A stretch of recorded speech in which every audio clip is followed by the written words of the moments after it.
अस्सलामु अलैकुम वरहमतुल्लाहि वबरकातुहू। मेरे दोस्तों ते बुजुर्गों ते भाइयों ते असातिज़ा कराम, मैं एक गल इस चीज़ तो शुरू करना कि मैं तो इन्होंने को कुछ बयान कर ही नहीं सकता क्योंकि अलामा फहामा किस्म के लोग बैठे हैं, मगर मैं तालब इलम है तो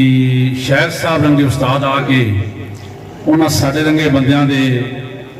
जेड़े अकीदे ने ठीक किए ते सैट किए। अगर इस इलाके इस धरती विच हाफिज अब्बास साहब इस किस्म के उस्ताद ना लियादे शेख मुहम्मद अदरीस साहब रंगे तो शायद असी भी इस पासे ना आते, ना सानू पता होंदा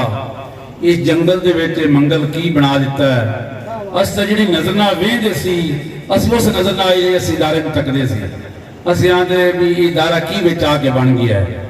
पर साढ़े रंगे लोगों के दिल भी शेख मुहम्मद अदरीस साहब ने मोल है तो उन्हें ये गल इंदित कर दी भी एक होया ना जंतर वैद होया सप्पां दा फकीर होया ते उन्होंने इशक सप का ही सी ते एंड ते उन्होंने सप ही लड़िया सी। अफलातून नूं फारज की बीमारी का करदा सी ते वो हट के उन्होंने फारज होया ते फिर उहदे इशक की हो गया है। जिन्हें अल कानून फिल तिब लिखी गोली सीना ये सरसान का करते सी ते इन्हां नूं सरसान भी हुई ते खत्म हो गए। शेख मुहम्मद अब्बास साहब उन्होंने इशक इदारे का ही है सी एडा बड़ा इदारा बनावा ते शायद उन्होंने मौत भी इस इशक ही आवे क्योंकि उन्हें आज भाई की कुर्बानी दी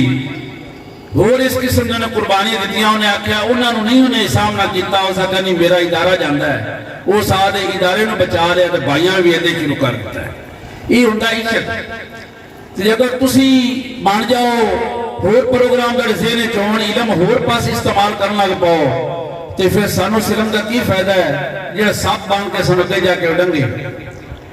इस वास्ते मेरे असी तो सैयद है लोग, मैं सजादा नशीन है दरगाह का, मगर जो शेख साहब ने वेख्या है असी वो लोग साडे खानदाना विच जेडे पढ़े लिखे तबके वो तो थोड़े है सन, वो तो गुजर गए। जेडे पिछे तबके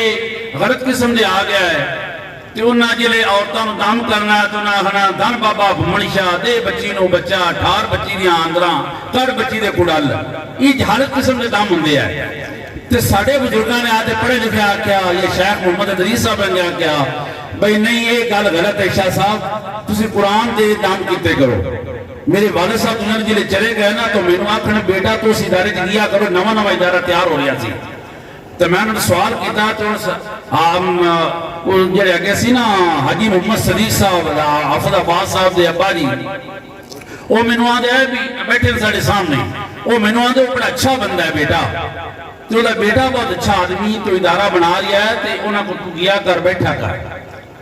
मगर इस वास्ते मैं दस रहा मैं उस घराने का बेटा है ना जो पुरोत किस्म की चीज़ा जानते हैं, मगर मैं आख्या भी नहीं ये चीज़ा गलत है। मेरे बाप जंगल के जमाने का भी फादर सी,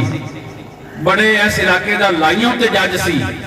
मगर मैंने ये याद चुनिया मैं कि इस दीन उत्ते मैं कोशिश करनी तो मैं दिल च सारा दिन सोचता सी वत्ता बे सबीला मनी ना भाई लिया क्योंकि मैं उस बंदे लजू करा जो मैं अल्लाह के रस्ते च लै जाए। ये रस्ते तो सारे झूठे ने। इस वास्ते मेरे बिरावो मेरे दोस्तों जिस बंदे नूं हाफिज अब्बास साहब बन इस इलाके के जोड़े मोहतमे वो बन जावन तो फिर शेख मुहम्मद अदरीस साहब बन उस्तादां के चुनाव करन, हाफिज यासीन साहब होए, शेख अमीन साहब होए, हाफिज उस्मान साहब होए और बाकी जैसे साढ़े बड़े मुकर्रम उस्ताद हैं उन्होंने जिले से इंसान आ जावन तो इन्होंने ना तो मनता वाला सी, मनता आप ही तुम वेख लो कि की खूह है सी, मंत गिरदारी लाल का खूह सी घुमन शाह का, मगर इन्हें मनता होए ये मदीना तो शहर बना दिता है, मदीना बना दिता उन्हें। इस किस्म के उस्तादों को आके पढ़ो भी इस पास रह जाओ। इस वास्ते हमारी तकरीर को खत्म करना टाइम भी थोड़ा सी मैं तेन होर बड़िया गल्लां सुनावां सी पर हुण मेरे को टाइम सारा बीत गया, मेरा घर सारा टाइम लग गया है जो इस वास्ते सानू ये चाहिए भी इस किस्म के उस्तादां दी असीं पैरवी करिए, इन्हां दे मगर लगिए, इन्हां दे कोल बैठिए। अगो जमाने किस किस्म दे आ गए ने। व आखिर दावाना अनिल हम्दुलिल्लाहि रब्बिल आलमीन।